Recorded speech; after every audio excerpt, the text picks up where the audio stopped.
Hello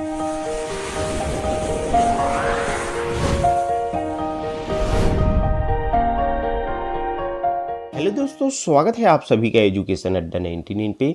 दोस्तों, आज की डेट से बीएड और डीएलएड की अंतिम चरण की काउंसलिंग प्रक्रिया शुरू की जा रही है और इस बार दोस्तों आप सबको बताना चाहेंगे कि इस अंतिम चरण की काउंसलिंग में सभी भाग ले सकते हैं। सबको यहाँ पर फॉर्म भरने का मौका दिया जा रहा है। ये काफ़ी अच्छी बात है, ठीक है। तो जिनकी आईडी डीएक्टिव हो गई थी वो भी यहाँ पर शामिल हो सकते हैं और जो फॉर्म नहीं भरे थे वो भी यहाँ पर फॉर्म भर सकते हैं, ठीक है। तो ये अंतिम चरण की काउंसलिंग फॉर्म की पूरी जानकारी इस वीडियो में दी जाएगी। बताना चाहेंगे दोस्तों, इस बार नियमों में पूरी तरह से यहाँ पर बदलाव कर दिया गया है, ठीक है। तो ये अंतिम चरण की काउंसलिंग प्रक्रिया आखिरकार किस प्रकार से होगी ये पूरी डिटेल में आपको बताएंगे, ठीक है। इसके लिए दोस्तों आपको वीडियो लास्ट तक जरूर देखना है ताकि आपको कोई भी डाउट ना रहे। साथ ही साथ दोस्तों यहाँ पर बीएड और डीएलएड की रिक्त सीट भी यहाँ पर जारी कर दिए गए हैं। तो कौन से कॉलेज में ज्यादा रिक्त सीट बचे हैं ये भी इस वीडियो में हम आपको बता देंगे, ठीक है। तो दोस्तों कृपया वीडियो लास्ट तक जरूर देखिएगा। हो सकता है वीडियो थोड़ा लंबा हो, लेकिन दोस्तों सारी जानकारी आपको डिटेल में इस वीडियो के माध्यम से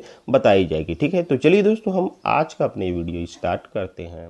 तो दोस्तों काउंसलिंग फॉर्म भरने से पहले आपको काउंसलिंग नियमों को समझना काफी जरूरी है, ठीक है। क्योंकि दोस्तों अगर आप बिना काउंसलिंग नियमों को समझे फॉर्म भरते हैं तो हो सकते हैं आप काउंसलिंग से बाहर भी हो जाए, ठीक है। तो इसके लिए दोस्तों आपको काउंसलिंग नियम समझना काफी जरूरी है। तो दोस्तों यहाँ पर आप देख सकते हैं ये बीएड और डीएलएड के अंतिम चरण की काउंसलिंग प्रक्रिया का डिटेल नोटिफिकेशन है, ठीक है। इसे दोस्तों यहाँ पर देख पाएंगे 6/12/2024 कल शाम को इसे जारी किया गया है, ठीक है। यहाँ पर नीचे आएंगे तो दोस्तों पूरी शेड्यूल आपको देखने के लिए मिल जाएगी, ठीक है। साथ ही साथ दोस्तों इस बार काउंसलिंग नियम में बदलाव किया गया है। तो ये अंतिम चरण की काउंसलिंग प्रक्रिया आखिरकार किस प्रकार से होगी यहाँ पर पूरे पॉइंट टू पॉइंट बता दिए गए हैं, ठीक है। टोटल आप देखेंगे तो यहाँ पर 14 यहाँ पर पॉइंट बताए गए हैं। तो इन सभी पॉइंट को दोस्तों हम आपको डिटेल से बता देंगे जिससे आपको पता चल जाएगा कि इस बार की काउंसलिंग प्रक्रिया आखिरकार होगी किस प्रकार की, ठीक है। क्योंकि यहाँ पर नियमों में बदलाव किया गया है तो आपको जानना काफी जरूरी है। तो दोस्तों वीडियो लास्ट तक जरूर देखिए। साथ ही साथ दोस्तों इसके बाद हम आपको इसके रिक्त सीट कॉलेज वाइज बता देंगे, कौन से कॉलेज में कितना रिक्त सीट बचा है ये भी आप बिल्कुल जान पाएंगे।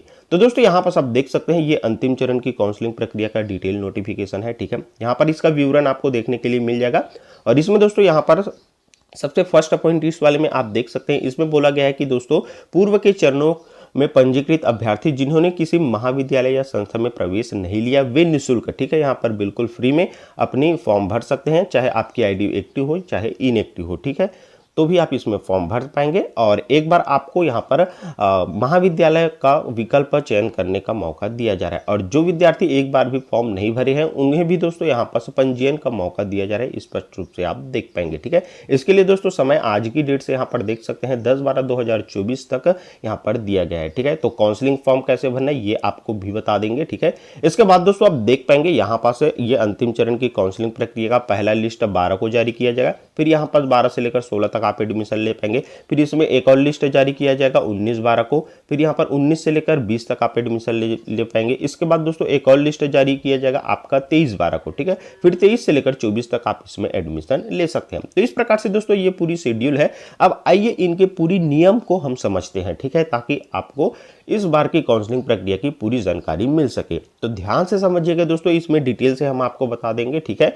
तो देखिए दोस्तों इसमें इसके जो अंतिम चरण की प्रक्रिया है उसके फर्स्ट पॉइंट में बताया गया है कि इस चरण में जो अभ्यर्थी महाविद्यालय या संस्था में प्रवेश ले चुके हैं वे सम्मिलित नहीं हो सकते। मतलब कि दोस्तों यहाँ पर जिन्होंने बीएड या डीएलएड में एडमिशन ले चुका है वो लोग इसमें शामिल नहीं हो सकते, ठीक है। जो यहाँ पर अभी तक एडमिशन नहीं लिए हैं उन सबको इसमें शामिल किया जाएगा।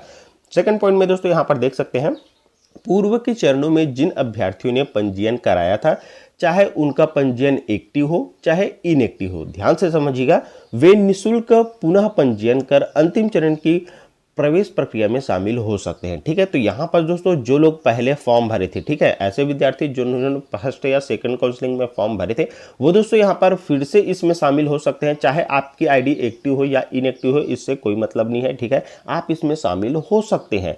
इसके साथ दोस्तों आपको ये भी बताना चाहेंगे कि आपका इस बार जो पंजीयन है वो बिल्कुल निःशुल्क होगा, ठीक है। आपने पहले फॉर्म भर लिए हैं तो आपको कोई भी अब फीस पेमेंट करना नहीं पड़ेगा, बिल्कुल निःशुल्क यहाँ पर आप पंजीयन कर पाएंगे, ठीक है।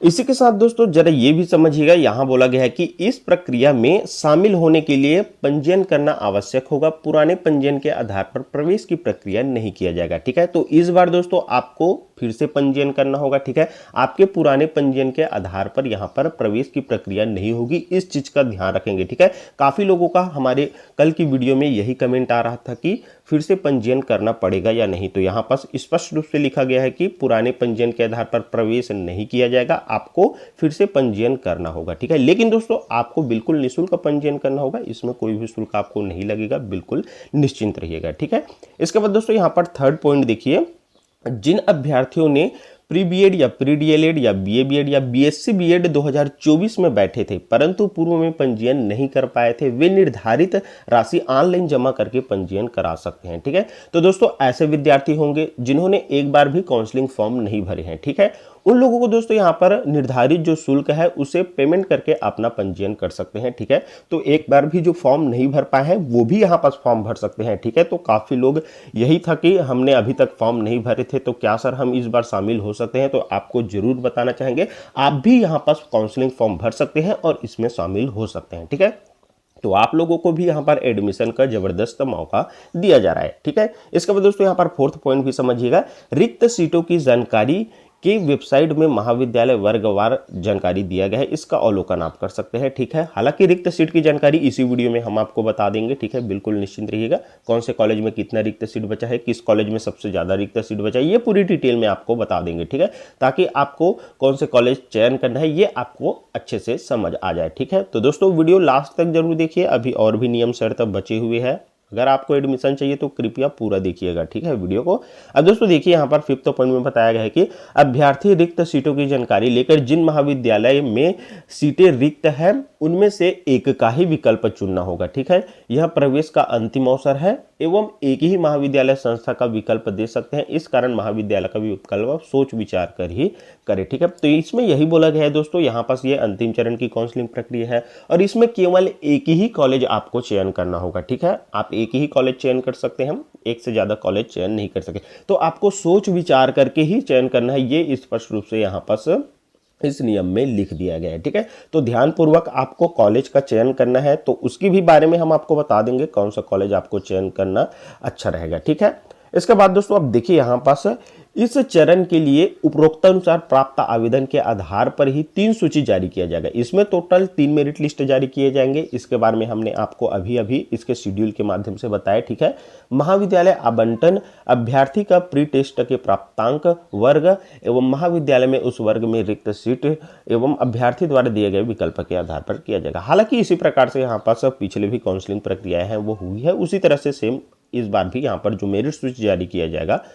ठीक है, इसके बाद दोस्तों यहाँ पर 7वां पॉइंट भी समझिए, छात्रों को जो महाविद्यालय आवंटित होगा उन्हें वहां प्रवेश लेना आवश्यक होगा, अन्यथा वे इस वर्ष प्रवेश प्रक्रिया से बाहर हो जाएंगे। तो देखिए इस बार आपको एक ही कॉलेज चयन करने का मौका दिया जा रहा है, तो आप जिसमें आपको एडमिशन लेना ही है उसी कॉलेज का ही चयन कीजिएगा। ठीक है, और अगर आप इस बार नाम आ जाता है इसके बाद भी एडमिशन नहीं लेते तो आप प्रवेश प्रक्रिया से बाहर हो जाएंगे और इस बार आप बीएड या डीएलएड में एडमिशन नहीं ले पाएंगे। ठीक है, तो इस चीज का विशेष ध्यान रखिएगा दोस्तों। ठीक है, इसके बाद देखिए अब 8वां पॉइंट में बताया गया है, अभ्यर्थी को अपना चयन की जानकारी उनके लॉगिन आईडी में दिया जाएगा। ठीक है, तो लॉगिन करके आप पता कर सकते हैं, ये तो आप सबको पता ही होगा, हमने पिछले कई वीडियो में ये सारी जानकारी आपको दे ही दी है।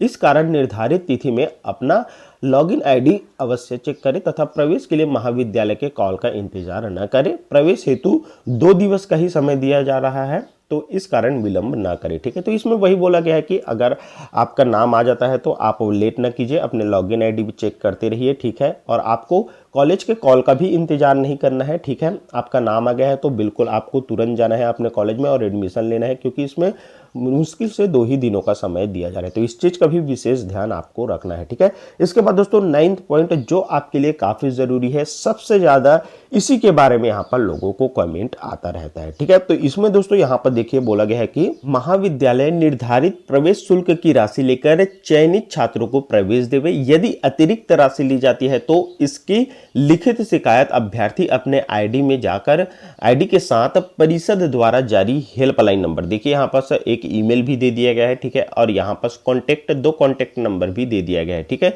इसी में कॉल करके या व्हाट्सएप पर भी आप शिकायत में अभ्यर्थी अपना हस्ताक्षर वाला पत्र अवश्य रूप से अपलोड कर यहाँ पर अपना शिकायत कर सकते हैं, ठीक है। तो देखिए दोस्तों, अगर आप एडमिशन के लिए जाते हैं और आपको जो निर्धारित शुल्क है उनसे कहीं ज़्यादा शुल्क लिया जा रहा है आपसे, तो दोस्तों यहाँ पर हेल्पलाइन ईमेल दे दिया गया है और नंबर वगैरह भी दे दिया गया है, ठीक है। इसमें आप कॉल करके या व्हाट्सएप के माध्यम से भी इसमें शिकायत कर सकते हैं, ठीक है। तो आप बिल्कुल निश्चिंत रहिएगा, आप जो यहाँ पर निर्धारित शुल्क है उसी के साथ इस बार एडमिशन लेंगे, ठीक है। अगर ज़्यादा यहाँ पर फीस की डिमांड करती है तो आप बिल्कुल इसमें शिकायत कर सकते हैं, ठीक है। इसके बाद 10th पॉइंट समझिए, दस्तावेज का प्रारंभिक स्क्रूटनी महाविद्यालय करेगा तथा दस्तावेज सही पाए जाने पर चयनित अभ्यर्थी को प्रवेश दिया जाएगा, ठीक है। तो यहाँ पर आपके दस्तावेज का परीक्षण महाविद्यालय ही करेगा एडमिशन से पहले, और सही पाए जाएंगे तो आपको एडमिशन भी दिया जाएगा, इसके लिए बिल्कुल निश्चिंत रहिए, ठीक है। इसके बाद दोस्तों 11th पॉइंट भी समझिए, अत्यधिक भीड़ के कारण सर्वर धीमा हो सकता है, अतः असुविधा से बचने के लिए आवेदन शुरू में ही कर ले। तो देखिए यहाँ पर सबको यहाँ पर फिर से फॉर्म भरने का मौका दिया जा रहा है, और जिनके आईडी इनएक्टिव हो गई थी उनको भी मौका दिया जा रहा है। तो ऐसी स्थिति में दोस्तों सर्वर काफ़ी लोड रहेगा, ठीक है। तो इसके लिए आपको फॉर्म जल्द ही भर लेना है, ठीक है। तो फॉर्म कैसे भरना है ये भी हम आपको डिटेल से वीडियो आ जाएगा, इसके लिए निश्चिंत रहिएगा, उसमें क्लियर बता देंगे, ठीक है, कैसे कैसे करना है। तो चैनल पर नए होंगे तो सब्सक्राइब करके भी रख लीजिएगा, ताकि आपको सही टाइम पे जल्द से जल्द आप हमारा वीडियो देखकर फॉर्म भर सके, ठीक है। तो यही जानकारी इसमें दिया गया है। इसके बाद दोस्तों यहाँ पर 12th पॉइंट देखिए, महाविद्यालय में प्रवेश लेने से पूर्व निम्नलिखित दस्तावेज का परीक्षण करेंगे, ठीक है। तो इस प्रकार से दस्तावेज परीक्षण होगा, जिसमें क्या क्या मांगा जाएगा, देखिए आपका स्नातक या स्नातकोत्तर यूजी या फिर पीजी की अंक सूची लगेगी। यदि आप आरक्षित वर्ग से है तो आपका जाति प्रमाण पत्र लगने वाला है। छत्तीसगढ़ के अभ्यर्थी को निवास प्रमाण पत्र लगेगा। जन्म प्रमाण पत्र अगर आपके पास नहीं है तो 10वीं का मार्कशीट भी चल जाएगा, ठीक है। और आपके प्री बीएड या प्री डीएलएड की अंक सूची लगने वाली है। आपके आवंटन पत्र लगने वाला है, जो आप डाउनलोड कर सकते हैं, ठीक है। आपका नाम आ जाता है, तो कैसे करना है ये भी हम आपको बता देंगे। इसके बाद दोस्तों आपका टीसी की मूल प्रति लगने वाली है, और माइग्रेशन के लिए समय देवे, यहाँ पर सब देख सकते हैं। तो ये सारे डॉक्यूमेंट्स का आपका परीक्षण किया जाएगा, तो इस चीज का भी आप ध्यान रखेंगे, ठीक है। इसके बाद दोस्तों देखिए, इस पॉइंट में बताया गया है कि आवंटन प्रक्रिया सीटें रिक्त रहने तक ही की जाएगी। यदि एक सूची के बाद समस्त सीटें भर जाती है तो आगे की प्रक्रिया नहीं होगी। तो देखिए यहाँ पर टोटल तो इस शेड्यूल के अनुसार 3 लिस्टें जारी किए जाना है, लेकिन आपके एक लिस्ट में ही पूरी की पूरी सीट भर जाती है तो दूसरी लिस्ट नहीं आएगी, या फिर 2 लिस्ट में भर जाती है तो तीसरी लिस्ट नहीं आएगी, ठीक है। तो वही जानकारी इसमें दी गई है। और शेष जो नियम शर्त है वो पूर्ववत ही रहेगा, जो पिछले काउंसलिंग में जैसा नियम शर्त रहता है वैसे ही रहेगा, ठीक है। और जो नियम शर्तों में यहाँ पर चेंजेस किया गया है उसकी जानकारी तो इस वीडियो में हमने आपको दे ही दी है, ठीक है। तो इस प्रकार से दोस्तों यहाँ पर अंतिम चरण की काउंसलिंग प्रक्रिया होने वाली है। उम्मीद है इस वीडियो के माध्यम से आपको समझ में आ गया हो। इसके बाद दोस्तों चलिए अब जान लेते हैं कि अंतिम चरण की काउंसलिंग फॉर्म कैसे भरना है, साथ ही साथ दोस्तों कौन से कॉलेजों में कितना रिक्त सीट बचे हुए हैं, ठीक है। दोस्तों अंतिम चरण की काउंसलिंग फॉर्म भरने के लिए आपको ACERT की ऑफिशियल वेबसाइट पर आ जानी है, ठीक है। अब यहाँ पर दोस्तों देखेंगे, यहाँ पर 7th फेज लिखा हुआ है, और यहाँ पर दोस्तों 7 दिसंबर आज से लेकर 10 तक आप इसमें फॉर्म भर सकते हैं, ठीक है। यहाँ पर ऑप्शंस दे दिया गया है, लेकिन दोस्तों यहाँ पर जैसे आप क्लिक टू लॉगिन पर क्लिक करते हैं और इसके बाद दोस्तों यहाँ पर आप स्क्रॉल करते हुए नीचे की ओर आते हैं, तो दोस्तों यहाँ पर आपको न्यू रजिस्ट्रेशन का कोई भी ऑप्शन नहीं दिया गया। हो सकता है दोस्तों ये 10 बजे के बाद आ जाए, ठीक है। तो 10 बजे के बाद दोस्तों जैसे ही आता है तो यहाँ पास नए रजिस्ट्रेशन के साथ फॉर्म कैसे भर पाएंगे इसके ऊपर दोस्तों डिटेल वीडियो बनाकर हम आपको बता देंगे, ठीक है। तो बस आपने चैनल सब्सक्राइब नहीं किए होंगे तो सब्सक्राइब कर लीजिएगा। आपको बहुत कम समय दिया जा रहा है और सर्वर भी यहाँ पर बिजी रह सकता है, तो जल्द ही आप हमारा वीडियो देखकर फॉर्म भर सके, ठीक है।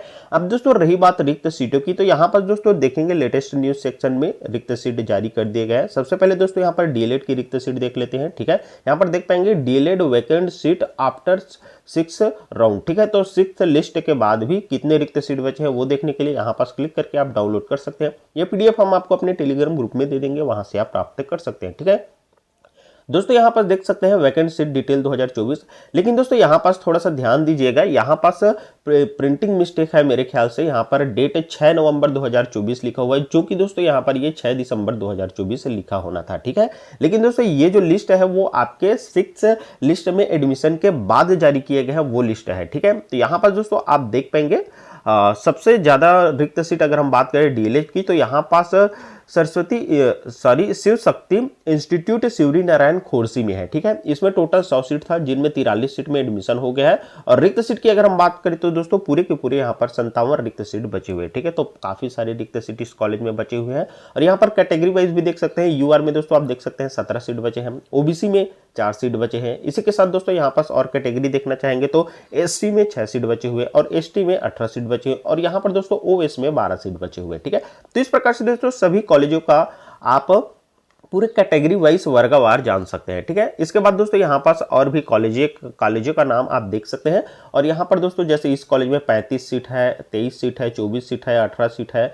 तो इस प्रकार से दोस्तों काफी सारे रिक्त सीट अभी भी बचे हुए यहाँ पास आप देख सकते हैं। ठीक है, ये पीडीएफ हम आपको अपने टेलीग्राम ग्रुप में दे देंगे, वहां से आप आसानी से प्राप्त कर सकते हैं। ठीक है, चलिए अब बीएड का भी देख लेते हैं। इसी तरह दोस्तों बीएड का भी रिक्त सीट जानने के लिए यहाँ पर क्लिक टू लॉगिन के ऑप्शन पर आपको क्लिक कर लेना है। ठीक है, ऑफिशियल साइट पर आने के बाद इसके बाद दोस्तों डायरेक्ट आपको लेटेस्ट न्यूज सेक्शन पर आएंगे तो यहाँ पर भी देख सकते हैं बीएड वैकेंसी 2024 आफ्टर राउंड 6। ठीक है, तो 6 लिस्ट में एडमिशन के बाद कितना रिक्त सीट बचा है वो भी यहाँ से आप डाउनलोड करके देख सकते हैं। ठीक है, तो यहाँ पर दोस्तों इसमें भी काफी सारे सीट अभी भी बचे हुए। ठीक है, यहाँ पर कॉलेज का नेम आप देख सकते हैं, जैसे दोस्तों यहाँ पर जीटीबी कॉलेज ऑफ एजुकेशन में देख पाएंगे टोटल 29 सीट बचे हुए हैं। यहाँ पर 23 सीट, 21 सीट, यहाँ पर 20 सीट, इस प्रकार से दोस्तों काफी सारे सीट इसमें भी रिक्त बचे हुए हैं। ठीक है, तो ये भी पीडीएफ हम आपको टेलीग्राम ग्रुप में दे देंगे, वहां से आप प्राप्त कर सकते हैं। ठीक है, इसके बाद दोस्तों जैसे यहाँ पर लिंक एक्टिव होता है नए रजिस्ट्रेशन का, तो उसके ऊपर हम एक वीडियो बनाकर आपको बता देंगे। ठीक है, बस आपने चैनल सब्सक्राइब नहीं किए होंगे तो सब्सक्राइब कर लीजिएगा, ताकि आपको सही टाइम पर ये जानकारी मिल सके और आप अपना फॉर्म भर सके। ठीक है, इस वीडियो में दोस्तों बस इतना ही। चलिए फिर से मिलेंगे आपके साथ एक नए वीडियो लेकर, तब तक के लिए दोस्तों धन्यवाद, जय हिंद।